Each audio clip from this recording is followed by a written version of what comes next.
Hey there, it is Manny Cabrera. I hope that you are having an amazing day. Today is Monday, November the 2nd. I'm excited to be here with you. All right, so my serious question for you, we're going to get to that in a moment. But can you believe that it's November already? I'm especially excited about November because that's the month where a lot of people start talking about gratitude, but like one of the core principles here at Sidekicks is that we like to practice gratitude. In fact, at the beginning of every team training, team meeting, or anything like that we do with our team, we like to start with what we call our gratitude reps. And so during that time, that's any of our wins, anybody that helped us during the week, something that we're grateful for. Those are all the things that we like to start. And so I think that if we keep that at the forefront of our minds. And number one, I feel like it proves that, that gratitude really is a value. And two, if we're always looking for something to be grateful for, especially like to talk back at our team trainings, then what's going to end up happening is that we're going to, in fact, demonstrate gratitude more often than not, And so that's, kind of like how I like to start. But I'm especially glad, in the month of November that now everybody is talking about it. You know what I mean? So, I want to go ahead and if you don't know who I am, like I said, my name is Manny Cabrera. I'm actually in karate uniform today because I was teaching class earlier. I'm the chief instructor and president at Sidekicks Family Martial Arts Centers, where we help, children and adults become the best version of themselves every single day. And a lot of times we do it through, our martial arts training. And today, I'm hoping to impart a little bit of, some of that with you right now. And so the serious question that I have for you is really very simple. What keeps you up at night? What is the thing that is, as soon as that thought pops into your head, all of a sudden, all the sleep goes out of your brain, and then you're even if you're tired still, now you're up. You know what I mean? What is the thing that keeps you up at night? If you feel comfortable sharing, just go ahead and say in the comments, what is that thing that usually is keeping you up at night?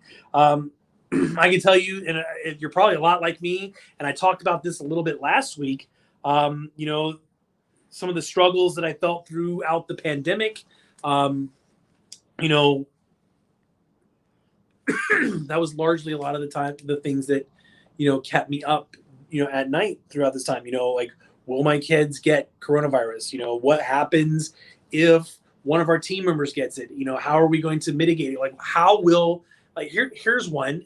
If one of our team members gets is diagnosed with the coronavirus, how will that, not just from their safety, but and their well-being, because we're going to be concerned about them, but what kind of fallout will that be inside of our school?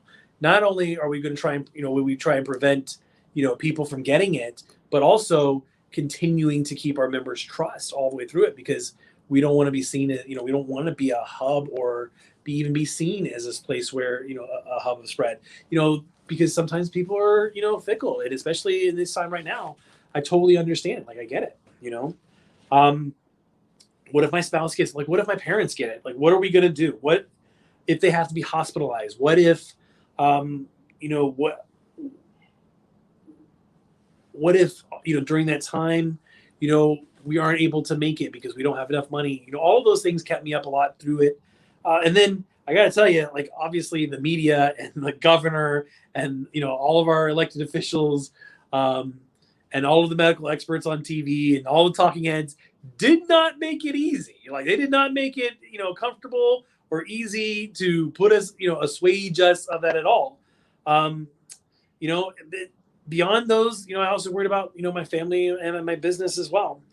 It seemed, though, like things changed every single day. And so there was always something new. And I got to tell you, over the last, 6 months, I've lost a lot of sleep, How are we going to keep enough, people coming in? How are we going to help our students train and succeed? Those were a lot of times, where I was most recently when, I really thought about, hey, what is the thing that's keeping me up, at night? Other times, other things that kept me up over the years have been times when we needed students because our program was growing and, we were going through the growing pains of growing and more money was going out than coming in. And, times when, I did not do my best in my, my relationships with the people around me. Those are all, things that keep us up at night. So what are the things that keep you up at night? And then I have a couple of ideas of things that help me over time, in order to kind of calm my brain down when it starts to go crazy. So one is, one of the things that I did to kind of help me to not lose any more sleep was to, to write it down or write the things down that I felt were going to be the tripping up point for the day. So every morning I use a specific time planner with it has a little bit of journal entries in it. And probably the most important question I feel in it is what is the thing that you might trip you up during the day today? And so I think about that question and I try to identify it ahead of time, because if I identify it ahead of time, then what's going to happen is, because the very next question after that is, what am I going to do? What is something I can do to meet that challenge at my best self? So like I can, set my intention ahead of time in order to be able to solve whatever it is, if it's possible for me to solve it that day. You know what I mean? The second thing is obviously like you can talk to a coach, somebody who's been where it is that you want to be or has been through it, has done it before. Maybe you're trying to lose weight or something like that.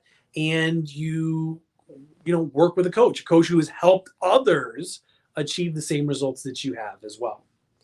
And then the last thing is visualization. Like, what would it look like if you solved the problem or solved the challenge or overcame whatever that worry was at your best self? And that really helps me a lot of times, because at those points, then I can say, okay, well, what does the ideal situation look like? Well, how do we go from here to that ideal situation, navigating, the parameters that we have? What is, and then in a case like the coronavirus, well, what is us continuing to survive and succeed as an organization look like despite the global pandemic that's going on? You know what I mean? And so this week we're going to talk about being at our fireside chat. It's on Friday at 6:45. We're going to talk about how to have a worry-free workshop on awareness. And so I invite you to that. So if you're interested in that, just in the comment section, just type fireside chat and I'll be happy to hook you up with information about that. So like I said, if you can really think about the things that keep you up at night, you start with how you can kind of overcome those and calm your brain. Because, those situations don't necessarily go away.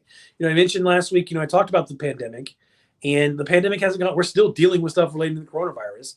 We're still dealing with stuff here, even as an organization, that we, have to work with, how, if somebody comes in and they're not wearing a mask, and, our policy here as at the school is, spectators need to wear masks. How are we going to navigate that conversation with them without them blowing up at us? You know what I mean? And so that's like one of those things, because I don't want to get into conflict with anybody. Somebody may feel very passionate about that. You know what I mean? So if you have any questions, ask me. I'd be happy to help you. I hope that you have a powerful rest of your evening, and we'll talk to you guys soon.